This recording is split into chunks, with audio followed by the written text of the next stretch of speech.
And thank you, Back to Basics, for having me over. Don't forget to subscribe. And keep on listening. And remember, everything in life is going back to basics.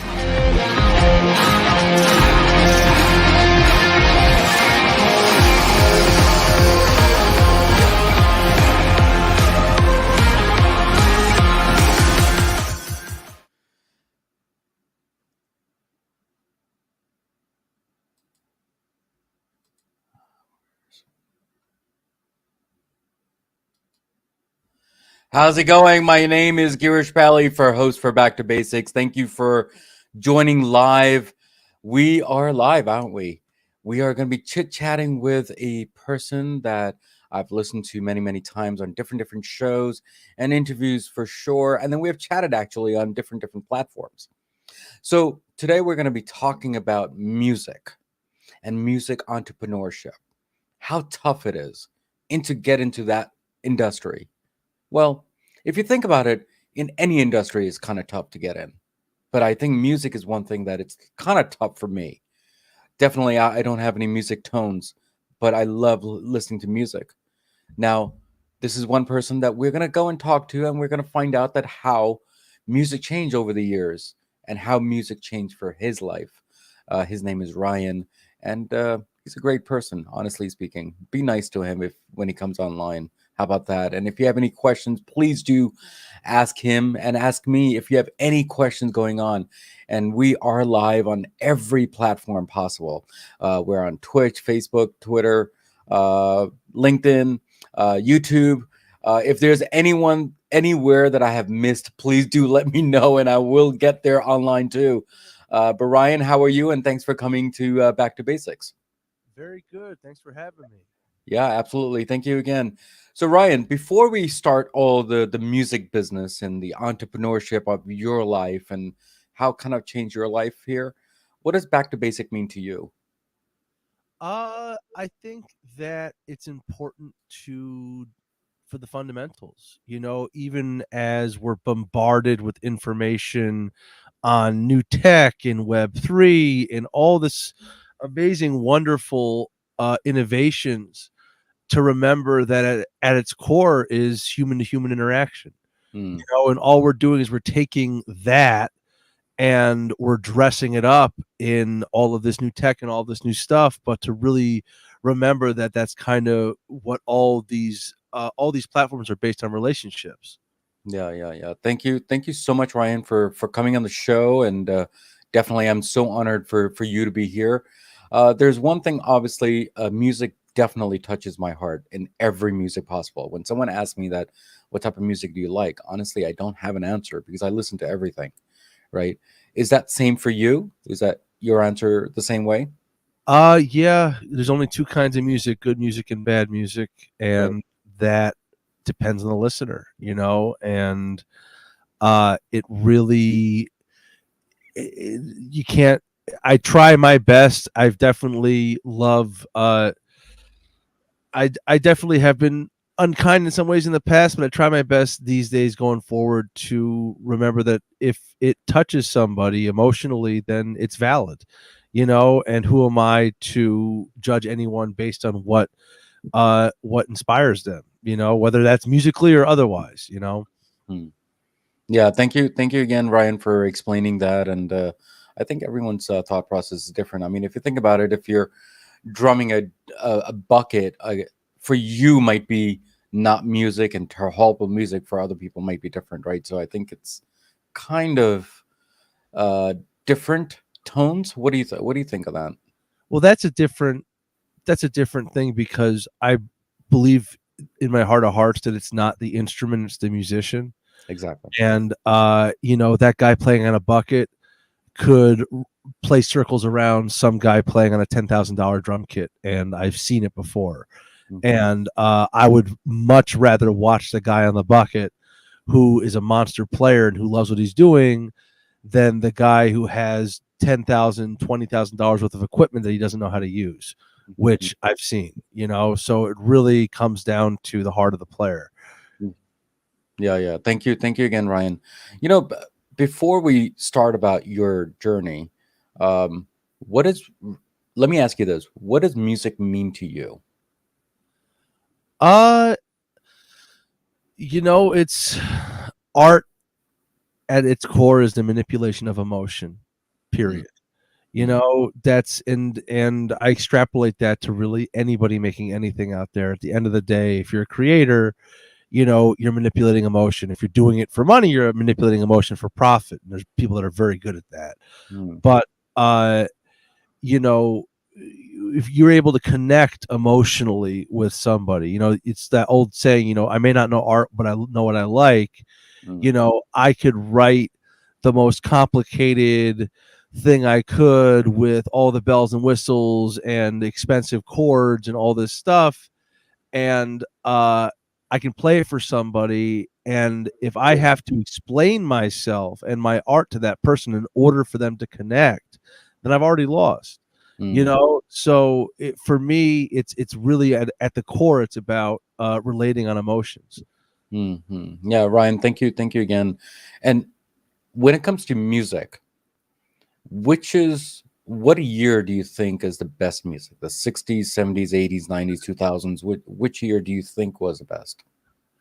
Uh, I think that there is great music all over the place. I Mm, think that the 80s were a darker time mm, in the grand scheme of things, in my opinion. But again, somebody out there is a hair metal fan, and God bless them because yeah. it hit them at that moment. And that's another important thing is that no amount of skill or talent will ever trump nostalgia. Mm, If a mm, band hits you at the right time when you're in high school because you're going out with your girl or whatever, you're going out to the movies or it was attached to some memory, it mm, doesn't matter mm, what the quality of the music is. It doesn't matter if it was on a crappy tape recording or whatever, or if the band wasn't like good, mm, it's attached to that emotion. So mm, there's that extra added layer when you're talking about music in terms of being a product, it it it just has to connect emotionally. It doesn't have to even be of some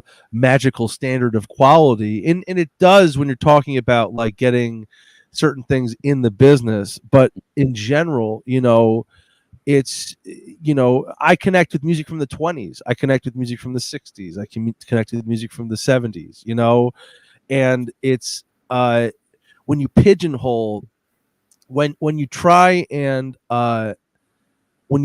and put your music in a box, mm, you're doing what the marketers want you to do. You mm, know, the only reason the genres exist is because of marketing. Blues, rock, reggae, jazz, R&B, those only exist so that labels could put a sign on the CD store that says blues music and you'd go and you'd buy that music, mm, mm, but otherwise the the boundaries should and are starting to become way more blurry mm. because people are realizing that you don't have to operate in a box, Yeah, and yeah. Yeah, thank you again. You know, is this true? I mean, it's true for me, but I don't know if it is true for you. But every season and every weather has a different type of different music, a different rhythm. Do you think yeah, that's true? yeah, it's definitely, but again, like there's certain music that I listen to, I love certain kinds of jazz music. I know people that hate jazz music. Mm, I know people that immediately turn on Sublime when the summer comes, and that's not necessarily the band that I would choose, immediately, but at the same time, it's attached to those people in my life, so I do connect with that emotionally. But yes, seasonally there are definitely tones just like it's no different than food. Certain foods kind of you associate with the weather the same way that music, the same way that art, right. the tones are there. Yeah, yeah. So here's a fun question before we go to the real questions. Okay, uh, if you had coffee, what type of music you would be listening to? Depends on the kind of coffee. You Okay. know, it's I I generally like jazz piano music in the morning because that's just kind of my pacifier, so to speak. Okay. Uh, but I also lived in Miami for 4 years, Mm, and Cuban coffee was my world, and there's a certain kind of music that's associated with that kind of coffee. So it's again, It's all based on emotion. And how about wine or beer? I mean, is there a different type of vibe? Uh, I generally like whiskey, but yeah, I don't drink as much as I used to.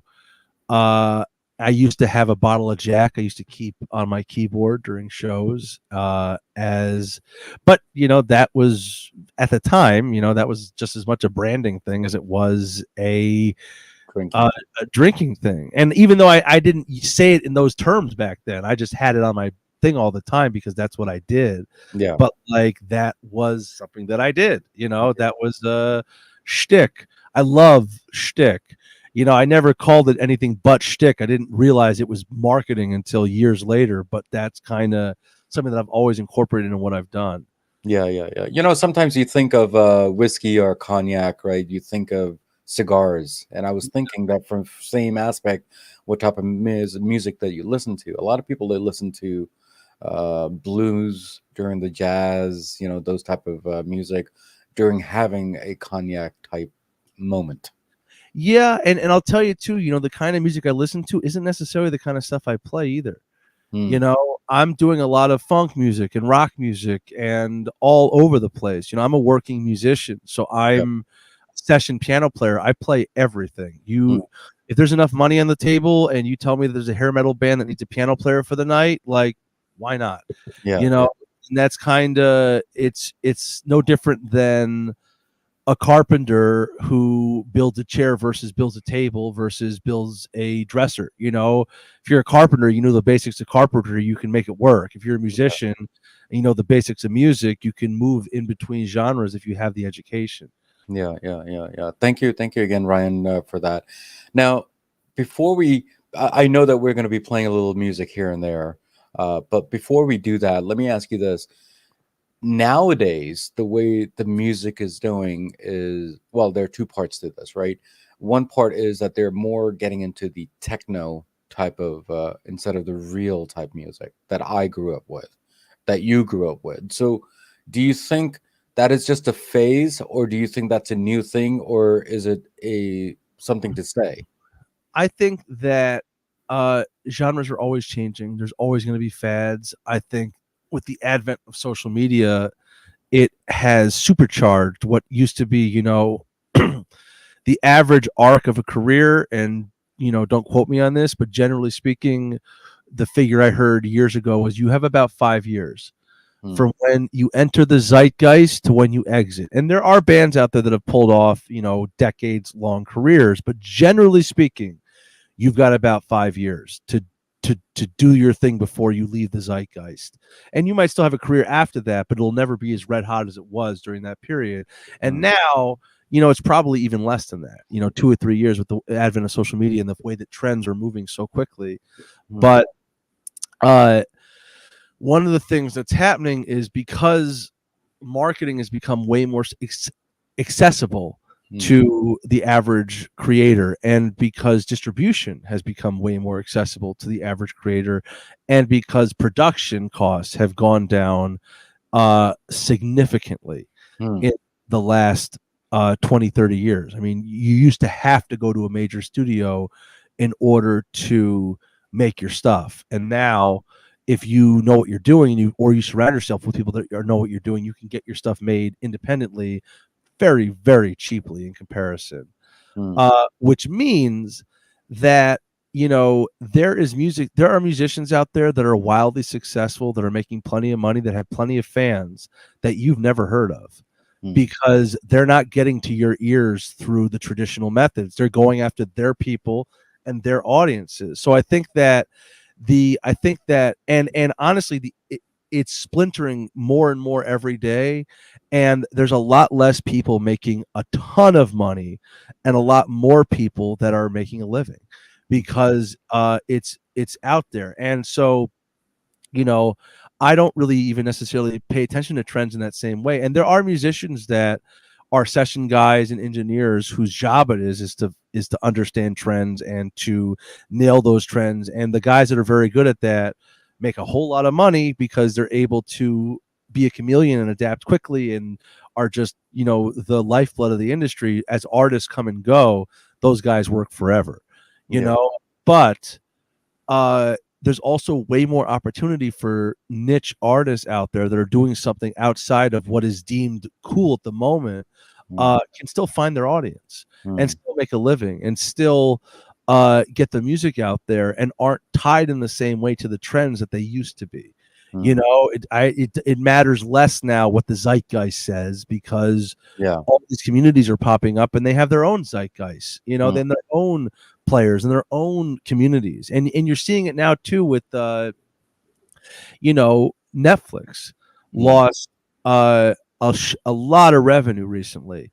And they're blaming it on password sharing, and they're blaming it on all kinds of stuff and yada yada yada. But at the end of the day, more and more streaming platforms are showing up, and on a micro level, more and more communities are starting to pop up with their own content creators, with their own video service providers. I mean, it's what you're going to see in the next 5-10 years is more little kingdoms of content with their set of creators who are all kind of working in an aesthetic and servicing their community outside of the corporate system. Yeah, Ryan, I was about to ask you this question later on, but what are your thoughts on all the other platforms? Like TikTok is coming out with a whole bunch of brand new singers, right? And they're becoming a huge, you know, concert stars. What do you think of that? I mean, obviously there's other platforms too, which I've not even mentioned, but that's one of them. So what are your thoughts on that? Is the same thing? I think that platforms come and go every day. Yeah. And TikTok, Instagram, Facebook, Spotify, YouTube, whatever is before, whatever comes next, the only constant is change. You know, like their Facebook's on its way out, TikTok's on its way in, whatever.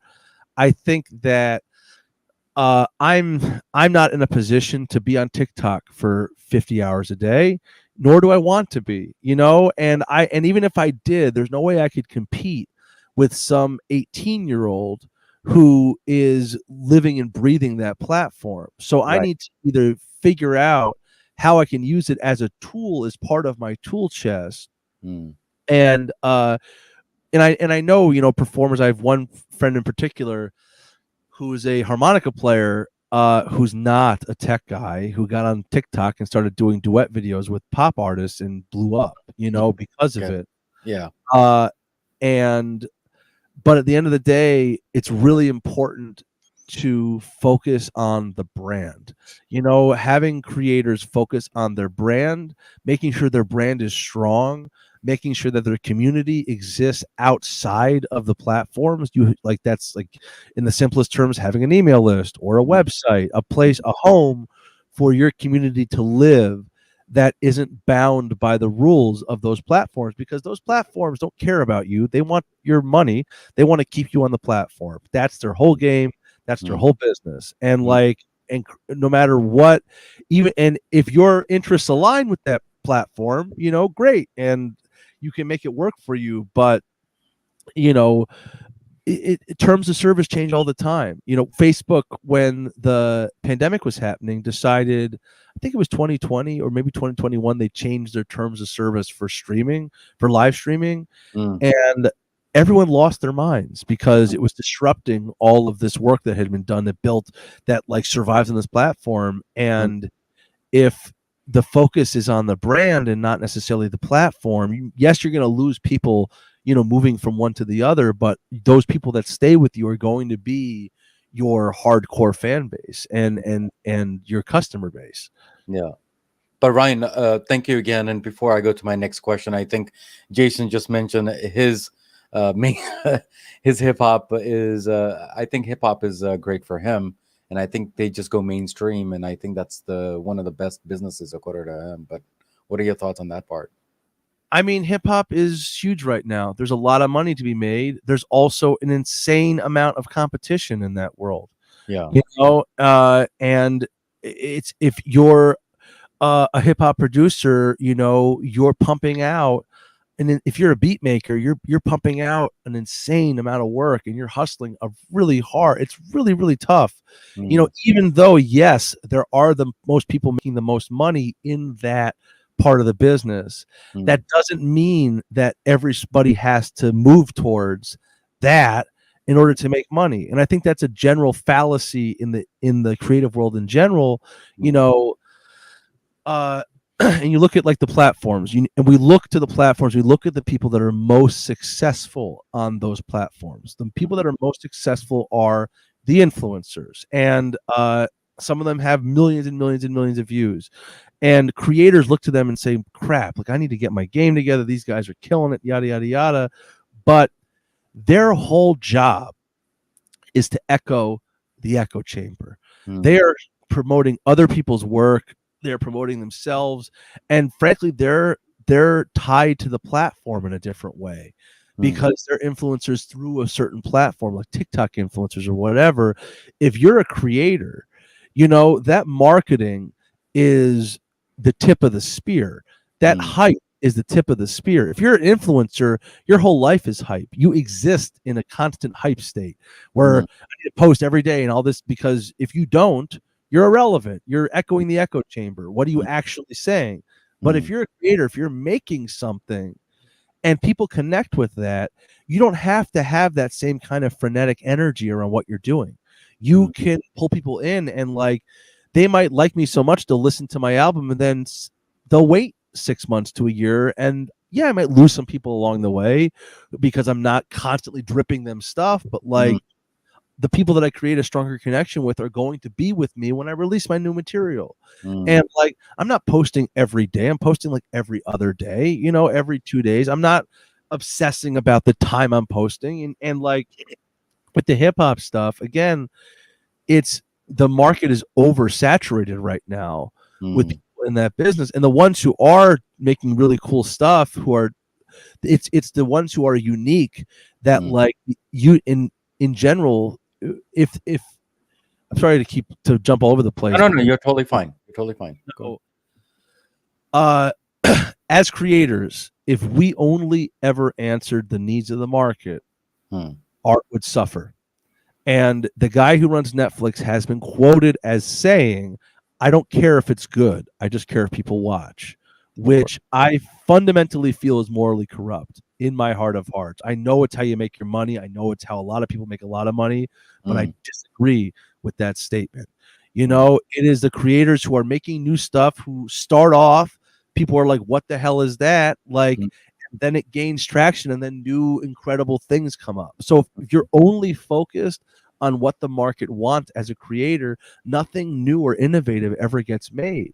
So you really have to focus on yourself and your art, and then think, okay, where could this fit into the market? Where could I pierce a community that could be into what I'm doing, and then grow out from there, and then have the social proof where it does eventually catch on, and it might enter the zeitgeist, and it might not.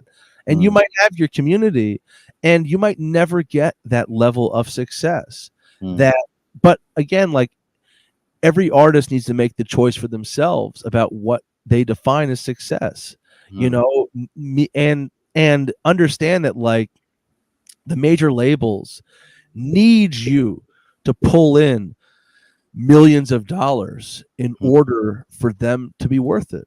But if you're a niche artist, and let's say maxed out, let's say that if you between Patreon, between ticket sales, between merchandise, between live performances, between all the income streams you could possibly think of, and that's a whole other conversation. But like, let's say that you get all that stuff, and let's say that you're maxed out around 200 grand a year. If you do everything right, you know, if you monetize your fan base, all that stuff, in the eyes of that major, you're a failure because you're only bringing in 200 grand a year. If you're able to do that on your own with your own community, 200 grand is life-changing money for most people. So it's all about perspective. You know, I don't care if I'm in the zeitgeist, if I'm able to make a living and support my work. That's kind of how I feel. Yeah, thank you again, Ryan, for you know, making us understand that from the other point of view, from the business point of view, how people are reacting and not reacting, and I thank you again for explaining that. So, guys, before we ask other questions to Ryan. I have so much to ask. We're just going to go and take a little break, and we're just going to go and play the intro that I had earlier today. So, Ryan, just be square. We'll be right back.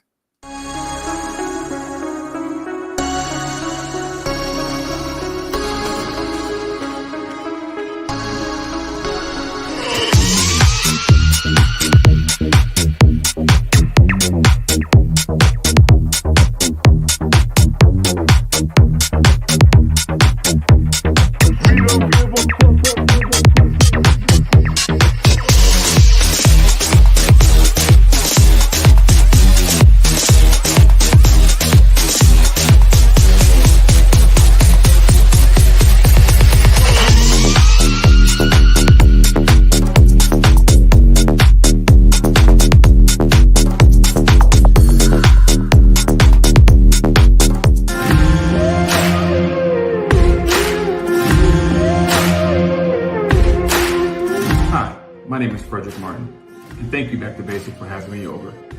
Don't forget to subscribe and keep on listening. And remember, everything in life is going back to basics.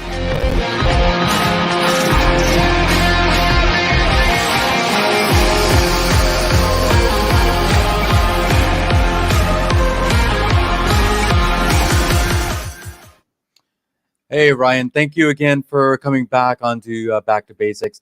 So now the question that I have now is that who is Ryan? When did he start this music field that you felt that music was part of your life, is part of your life? I mean, I started playing piano when I was 5. I started lessons when I was in the 2nd grade, so when I was around 10. And I've been listening to the stuff I've been playing since I started playing, which I feel really gave me a strong foundation because I had a teacher early on who put ragtime in front of me. She was a classically trained musician from Northwestern, which is a great music school, and she was a great teacher and knew nothing about jazz music, but knew enough to see the kind of music, even at that age, young age, to see like what I would be attracted to. And she put ragtime music in front of me, which is the bridge between classical and jazz music. And I started playing that. I started listening to that. I fell in love with jazz. I fell in love with blues. And I was hooked from a really, really young age. And then I ended up going to college for music. And I've been playing in bands and running festivals and putting on shows and writing music for movies and just doing all kinds of stuff within the business ever since. You know, I've lived 1,000 lives within the music business. Yeah, Ryan, thank you again. But when did you think that Ryan has arrived? Because what was your biggest hit, your first hit that you said, wow, you know what, people are definitely recognizing me? I knew what I had when I was young. You know, I knew that I had talent when I was young. I was self-aware enough to see that what I'm capable of doing on the piano, not everyone can do, even people that are trained. You know, and I'm thankful every day for that talent, and I've been able to really reinforce that talent with years and years and years of building skills at this point, which is a different thing, you know. But I knew kind of that I was talented from a young age. I don't think I really came into my own until I started playing with bands live when I was in college around like 2021. Yeah, thank you. You wanna play a certain music from that time, if you remember that music? I mean, it was yeah, you know, I loved, I mean, this kind of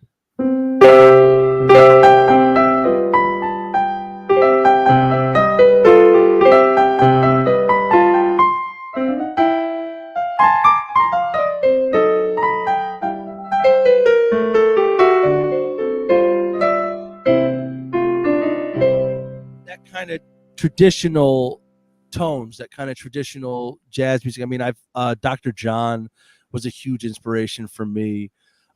He's a piano player from down in New Orleans. Count Basie, Oscar Peterson, like I loved that. But that's like my wheelhouse. You know, and I think every musician has a wheelhouse, and then they move out from there. You know, because I play everything, and I love writing everything, and I'm not necessarily bound to one genre, but that's kind of where my heart began. You know, was with that kind of music.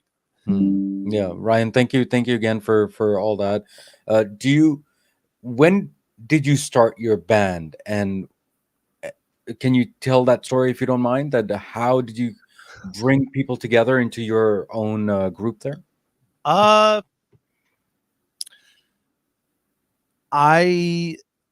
started my band as a coup against another musician. Okay. And basically, I reached a point where I just wanted more control. I wanted to, and I was tired of working for every step of my career has been like, I can do that. You know, I'm just going to do that. You know, it wasn't like I had to ask permission. It was like, you know, I'd worked for enough band leaders. It's like, come on, man, that eventually I wanted to take over. And I never I didn't set out like when I was young, like I want to be a band leader and have my own band. It was just, it was a very organic thing where like I started working with players, and then because I'm a session player, it gave me a unique advantage because I'm in and out of so many different projects. I meet so many talented musicians, and I stay in contact. So now I have a really deep bench of players that I work with and a community that I'm a part of that I can call on for a million different reasons that, you know, and I write all my own horn charts. So I have a deep bench of horn players I work with. Me and the guitar player in my band, we write and produce all the music ourselves. Everything we've done is independent.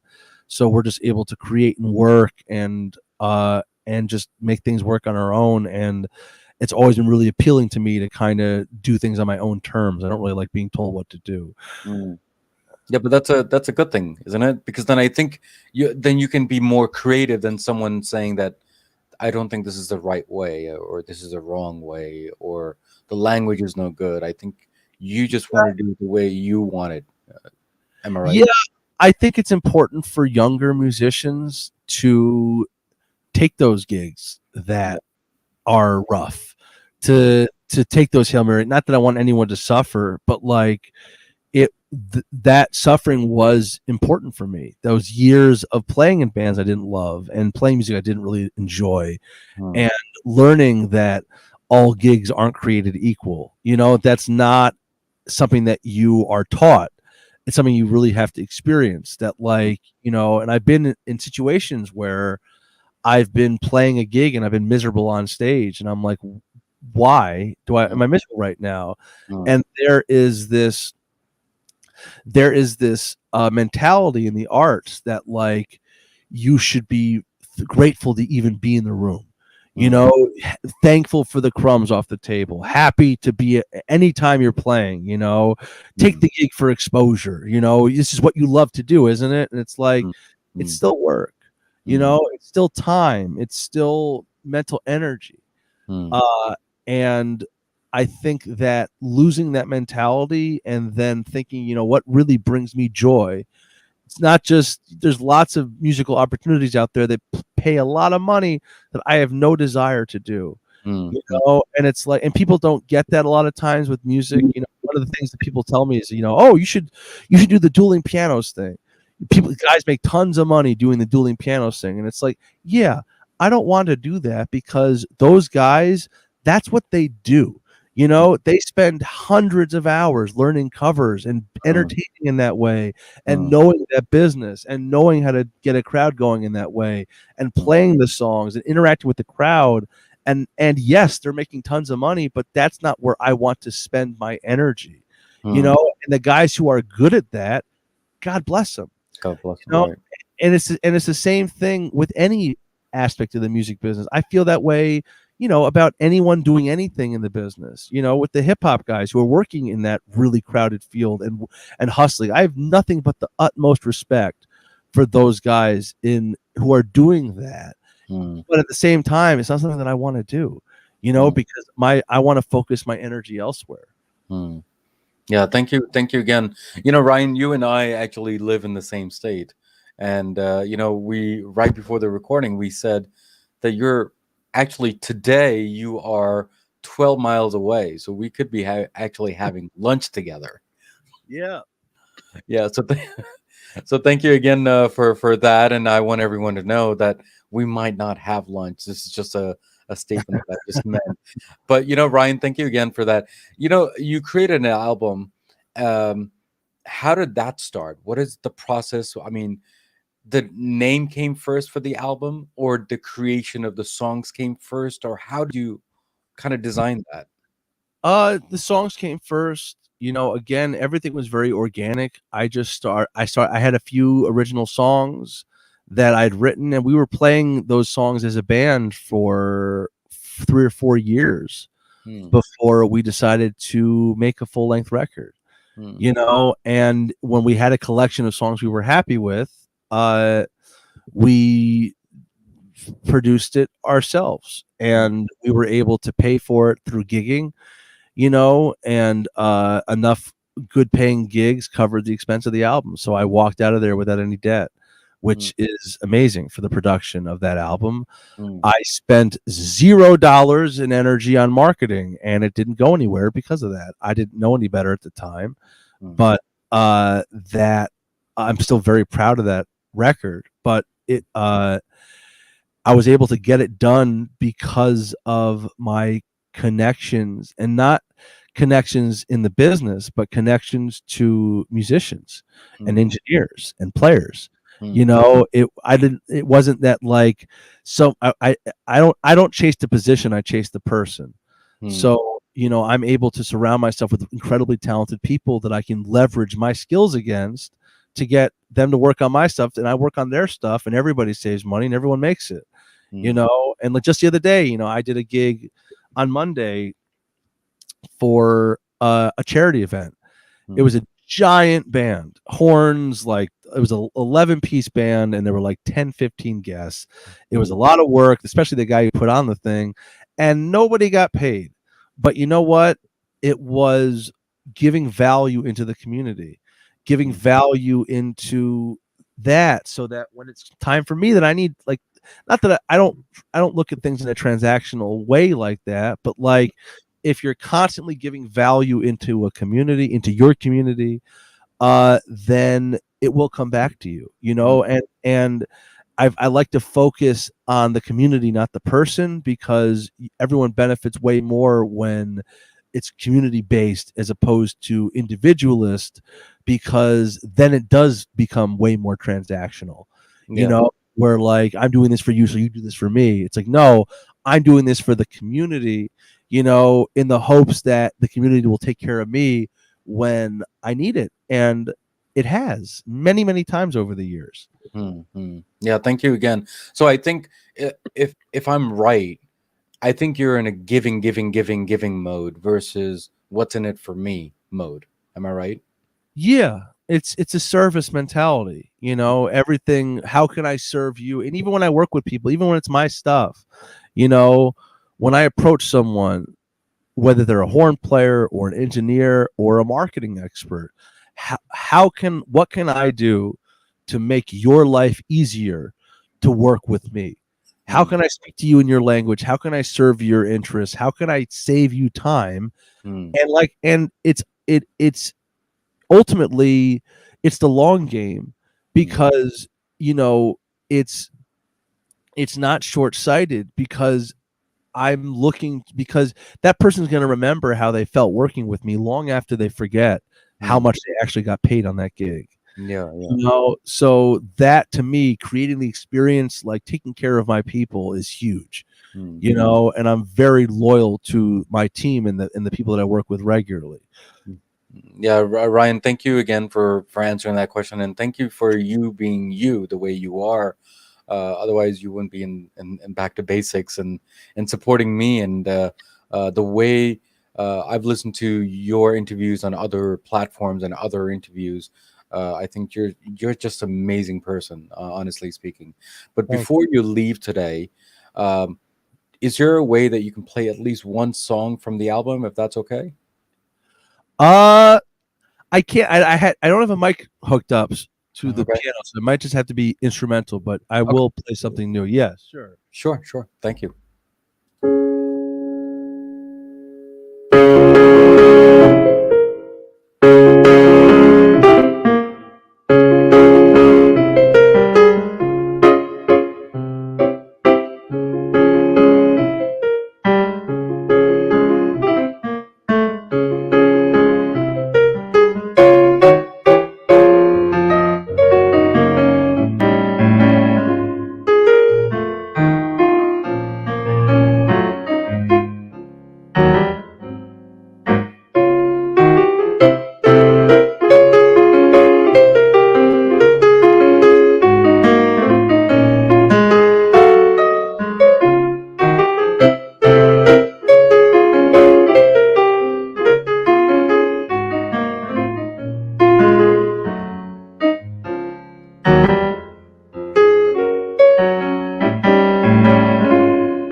Yeah, Ryan, thank you so much for playing that tone. I think I've heard this before on someone else's platform, but thank you again for playing that.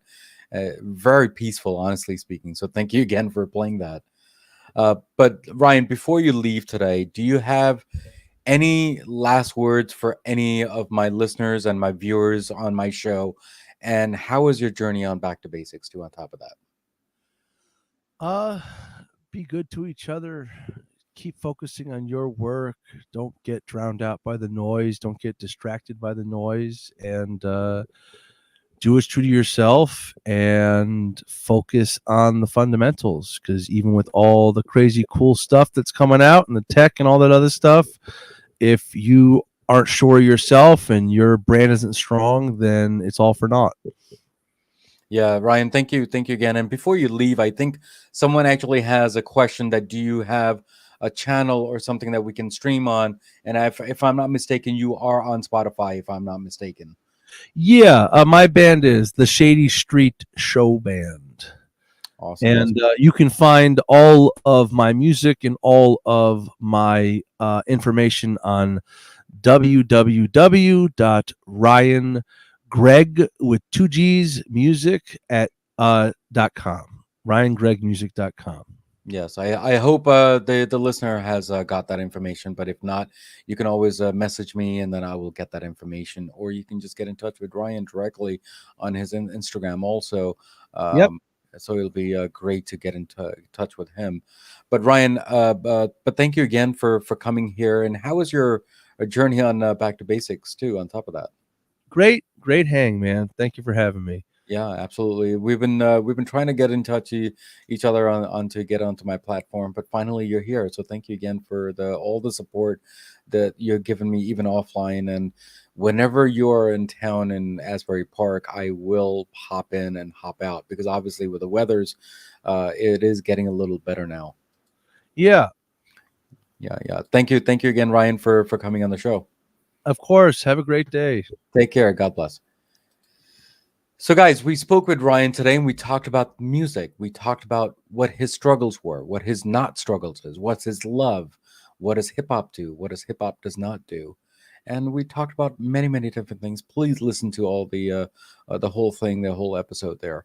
Now, as usual, as always, there's a quote of the day from Back to Basics, and hopefully Ryan will like the quote. The quote is: "Artists of today can be inspired by the past, but they have to apply present methods if they want a future in music." Now, guys, as usual, as always, what do we always say at the end of the episode? Everything in life goes back to basics, and that's what we did today, guys. Guys, take care, God bless, and I will see you next time on Back to Basics. Keep on subscribing to all the stuff and comment all my episodes because it helps me in the long run because I do release episodes every day. With your love and support, it makes me stronger day by day and week by week.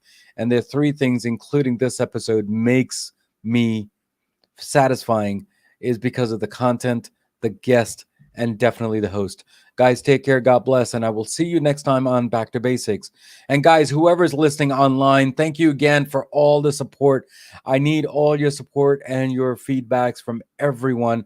And give a shout out to Ryan too, because Ryan is an awesome dude. And I have really contacted him on a different platform, I should say Clubhouse. And we had a really great time. So please get in touch with him. Listen to his music because you know what is giving me satisfaction when it comes to music. Take care. God bless. And I will see you next time. Take care. God bless.